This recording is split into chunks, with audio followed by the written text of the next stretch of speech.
Assalamualaikum warahmatullahi wabarakatuh. Welcome back to my YouTube channel. Di video kali ini saya akan membahas soal-soal OSN tingkat SD untuk part 2 ya. Langsung aja kita bahas dari soal nomor 11. Perbandingan panjang, lebar, dan tinggi suatu balok adalah 1:5:2 jika luas permukaan balok adalah 9.826 cm persegi, maka volume balok adalah. Nah, di sini yang diketahui adalah perbandingan sisi-sisinya. Berarti panjang dibandingkan lebar dibandingkan tinggi sama dengan 1:5:2. Jika luas permukaan balok, rumusnya apa? Luas permukaan balok yaitu 2 kali panjang dikalikan lebar ditambah panjang dikalikan tinggi ditambah lebar dikalikan tinggi. Nah, ini adalah luas permukaan balok. Di sini diketahui luas permukaannya adalah 9.826 sama dengan berarti 2 kali panjang lebar tambah panjang tinggi ditambah lebar tinggi gitu ya. Nah, kemudian di sini perbandingan panjang lebar sama tingginya itu 1:5:2. Kita misalkan panjangnya di sini adalah P, berarti lebarnya itu 5P dan tingginya yaitu 2P. Kita substitusikan aja ya ke sini ya. Ini nanti kan bisa dibagi nih. 9.826 kalau dibagi 2, ini jadi 4.913 ya. 4.913. Oke, jadinya 4.913 sama dengan kita masukkan P-nya. P-nya itu kan P ya, tetap P, sedangkan lebarnya yaitu 5P ditambah panjangnya P dikalikan tingginya 2P ditambah lebarnya 5P dikalikan tingginya yaitu 2P. Ya. Berarti 4913 sama dengan 5P dikalikan P itu kan 5P kuadrat. Jadi 5P kuadrat ditambah ini 2P kuadrat ditambah ini 10P kuadrat. Berarti 4913 sama dengan ini kita jumlahkan 5 tambah 2 tambah 10 kan 17 ya. 17P kuadrat. Sehingga P kuadratnya berapa? Nah, tinggal dibagi aja. Berarti kan 4913 dibagi sama 17 yaitu 289. Hingga P yaitu akar dari 289, 17. Setelah P-nya ketemu, kita bisa menghitung volume dari balok. Volume balok itu kan rumusnya panjang dikalikan lebar dikalikan tinggi, ya kan? Panjangnya itu P, sedangkan lebarnya yaitu 5P dan tingginya yaitu 2P. Nah, kalau kita kalikan jadi 10P pangkat 3. Jadinya 10P-nya siapa? 17 pangkat 3. Jadi 10 dikalikan 17 kalau dipangkatin 3 yaitu 4913.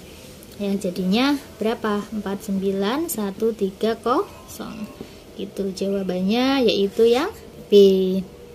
Nomor 12, hasil penilaian tes matematika yang dilakukan sebanyak 2 kali di suatu kelas disajikan sebagai berikut. Jadi di sini ada tabel nilai untuk tes pertama sama tes kedua. Pada baris A kolom C tertera angka 1. Baris A, ini A kan baris ke sini ya. Kolom C berarti kolom kan ini. Berarti baris A kolom C berarti ini ya yang dimaksud. Angka 1 artinya banyaknya siswa yang memperoleh nilai A pada tes 1 dan nilai C pada tes 2 adalah 1 orang. Berarti ini adalah jumlah orang yang memperoleh nilai pada tes 1 sama tes 2. Persentase siswa yang nilainya sama untuk 2 kali tes adalah, jadi yang ditanyakan adalah persentase siswa yang nilainya sama. Nilainya sama artinya ketika tes 1 dia dapat nilai A, tes 2 dapat nilai A. Ada berapa orang tuh? Ada 3 orang. Yang dapat nilai B pada tes 1 dan nilai B pada tes 2 itu ada 4 orang. 4 orang gini ya.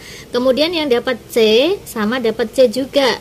Kita urutkan di sini ada 3 orang. Yang dapat nilai D sama D ada 2 orang dan ini ada 0 orang. Jadi siswa yang nilainya sama 3 tambah 4 tambah 3 tambah 2 tambah 0 gitu kan ya. 7, 10, 12 ya orang. Nah, sekarang kita hitung totalnya deh. Totalnya ada berapa yang ikut tes? Nah, yang pertama ada berapa orang nih, kita jumlahkan 3 tambah 1 tambah 1. Berarti ini ada 5 orang. Ini 1 tambah 4 tambah 3 itu ada 8 orang. Kemudian ini dijumlahkan ada 10 orang. Ini 1 tambah 2 tambah 1 itu ada 4 orang. 2 tambah 1 ada 3 orang. Nah, ini kalau kita jumlahkan 10, 17, 25, 30. Jadi totalnya ada 30 orang. Kalau yang ditanyakan adalah presentasi siswa yang nilainya sama, berarti sama aja dengan yang nilainya sama kan 12 orang ya, dibagi sama total pesertanya yaitu 30 dikalikan 100%. Kita coret nolnya, 12 bagi 3 yaitu 4 kali 10 berarti 40%. Jawabannya yang B. Nomor 13, pada suatu permainan Flying Fox, seorang pemain harus menaiki tangga AB, kemudian meluncur pada kabel baja BC, dan menuruni tangga CD, tinggi AB dan CD masing-masing 3 meter. David menaiki tangga AB dengan kecepatan. Nah, berarti nanti ini hubungannya sama kecepatan, jarak, sama waktu ya. Kita tentukan dulu aja. Kecepatan, kemudian aja jarak, kemudian ada waktu. Supaya sama kecepatan ini saya lambangkan V, jarak kita lambangkan S, dan waktu kita lambangkan T ya. Sedangkan rumusnya apa? Rumusnya yaitu jarak itu kan kecepatan dikalikan waktu. Jadi S itu adalah V dikalikan T. Nah, nanti tinggal dibolak-balik aja ya. Oke, sekarang kita tulis yang diketahui. Di sini diketahui tinggi AB dan CD masing-masing 3 meter. Tinggi itu sama aja dengan jarak, ya kan? Berarti SAB itu 3. Kemudian SCD itu 3. David menaiki tangga AB dengan kecepatan. Berarti di sini ada kecepatannya. Kecepatan itu V. VAB sama dengan 2 meter per menit. Berarti 2 meter per second. Meluncur pada BC dengan kecepatan, berarti VBC. Nah, ini kecepatan meluncurnya ya, itu 15 km per jam. Dan menuruni tangga CD dengan kecepatan 3 meter per menit, berarti VCD itu adalah 3 meter per menit. Yang ditanyakan, jika waktu yang diperlukan David untuk bermain Flying Fox, berarti T total ya, T total adalah 5 menit, maka panjang kabel baja Flying Fox adalah berapa meter? Untuk menghitung panjang kabel baja, jadi panjang kabel baja ini kan sama aja dengan jarak ya, jarak dari B ke C, jarak BC.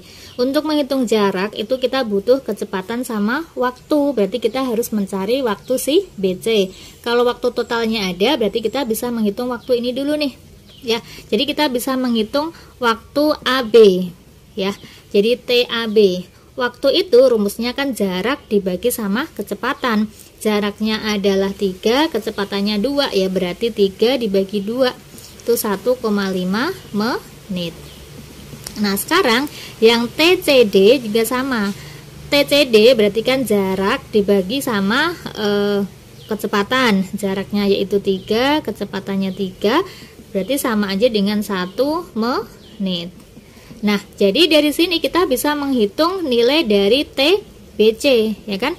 Kalau T totalnya 5, TBC-nya berarti berapa? Ya 5 dikurangi 1,5 dikurangi 1, ya kan? Ini kan dia total. Total itu kan berarti ini tambah ini. Nah, berarti TBC-nya ketemunya 2,5 menit. Oke, kalau TBC ketemunya itu 2,5 menit, berarti kita bisa menghitung jarak dari B ke C. Jarak itu kecepatan dikalikan sama waktu. Kecepatannya ini kita ubah ya satuannya ya. 15 km per jam itu kalau misalkan dikalikan diubah ke meter per second, berarti dikalikan sama 1000 karena kan turun 3 ya, dikalikan 1000 dibagi sama 60 karena 1 jam itu sama aja dengan 60 menit. Jadi berapa nih? 15.000 kalau dibagi 60 sama dengan ini coret, kemudian 15 sama 6 ini sama-sama dibagi 3 ya, ini 5, ini 2. Jadi 500 bagi 2 yaitu 250 meter per second. Oke, sekarang kecepatannya ada, waktunya ada, berarti kita bisa menghitung jaraknya. Jarak B C sama dengan V dikalikan T. Kecepatannya yaitu 250, waktunya yaitu 2,5. Kalau dikalikan berapa? 25 kali 25 aja kan 625 ya. Jadi 625 meter. Gitu ya. Berarti jawabannya yaitu yang D. 14. Bagio, Gito, dan Rio merupakan 3 bersaudara dan memiliki jumlah tabungan yang sama. Bagio memberi Gito sebesar 1/5 dari semua tabungannya. Kemudian Gito memberi Rio 50% dari semua tabungan yang dimiliki saat ini. Selanjutnya, jika Rio memberikan sebesar 1/10 dari semua tabungannya kepada Bagio, maka tabungan Bagio akan berkurang 500.000 dari tabungan awal yang dimiliki. Jumlah tabungan yang dimiliki Gito saat ini adalah, oke, jadi di sini ada 3 bersaudara ya. Kita tulis biar lebih mudah. Bagio, kemudian Gito, sama Rio. Nah, di sini dibilang bahwa awalnya itu dia memiliki tabungan yang sama ya. Di sini awalnya dia memiliki tabungan yang sama, kan kita nggak tahu ya. Kita misalkan tabungannya itu adalah sebesar A. Nah, kemudian Bagio memberi Gito 1/5 dari semua tabungannya. Bagio memberi Gito, berarti kan ini yang pertama ya, pertama kali nih. Berarti kan uang Rio kan tetap A. Sedangkan Bagio itu kan memberi 1/5, sama aja dengan A. Uangnya awal A dikasihkan 1/5 A. Sedangkan uang Gito A ditambah 1/5 A. Kemudian yang kedua, step yang kedua adalah Gito memberi Rio 50% dari semua tabungannya. Gito diberikan ke Rio. Jadi kan Bagio di sini kan dia tetap ya, ini kurangi ini. A dikurangi 1/5 A yaitu 4/5 A. Nah, 50%-nya diberikan ke Rio, berarti ini kita jumlahkan dulu deh. A ditambah 1/5 A itu kan 6/5 A. Kalau diberikan 50% kan setengah ya, berarti sisa uang Gito yaitu setengah dari tabungan awalnya 6/5 A. Nah, kalau kita kalikan berapa nih?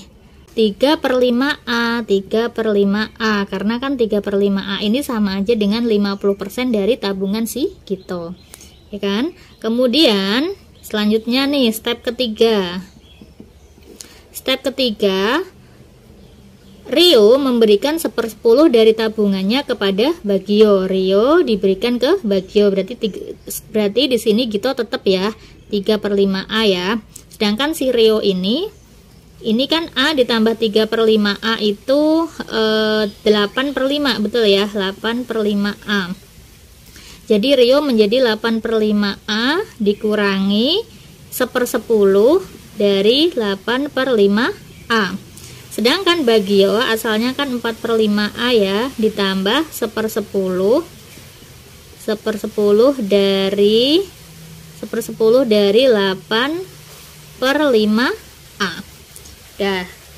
Oke, sekarang di sini dibilang bahwa tabungan Bagio akan berkurang 500.000 dari tabungan awal yang dimiliki.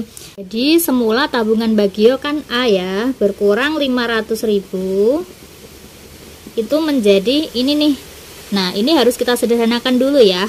Kita sederhanakan berarti kan 4/5 A ditambah ini dicoret sama-sama bagi 2, ini 4, ini 5 ya, berarti 4/25 A. Nah, kalau kita samakan penyebutnya per 25 berarti ini 20 ditambah 4 A, jadinya 24/25 A. Ini adalah tabungan Bagio. Jadi awalnya A berkurang 500.000 itu menjadi 24/25 A. Sehingga kita bisa menghitung A. Ini kita pindah ruas. Jadi A ditambah 24/25 A sama dengan 500.000. Pindah ruas jadi negatif ya, maaf. Jadinya A dikurangi 24/25 A menjadi 1/25 A sama dengan 500.000. Sehingga A nya berapa? Pindah ke sana. 5 kalikan 25 itu kan 25, 00, Nah, berarti 12.500 ini adalah nilai A-nya. Sedangkan yang ditanyakan adalah jumlah tabungan yang dimiliki Gito saat ini. Gito kan tabungannya tinggal 3/5A ya.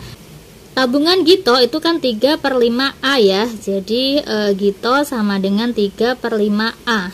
3/5 dikalikan A tadi dapatnya 12.500.000. Oke, sekarang tinggal kita bagi aja. 125 bagi 5 itu kan 25 ya. 3 kali 25 itu 75. Berarti 7.500.000. Jawabannya yang B. Lanjut untuk soal nomor 15, saya bahas di video selanjutnya ya. Wassalamualaikum warahmatullahi wabarakatuh.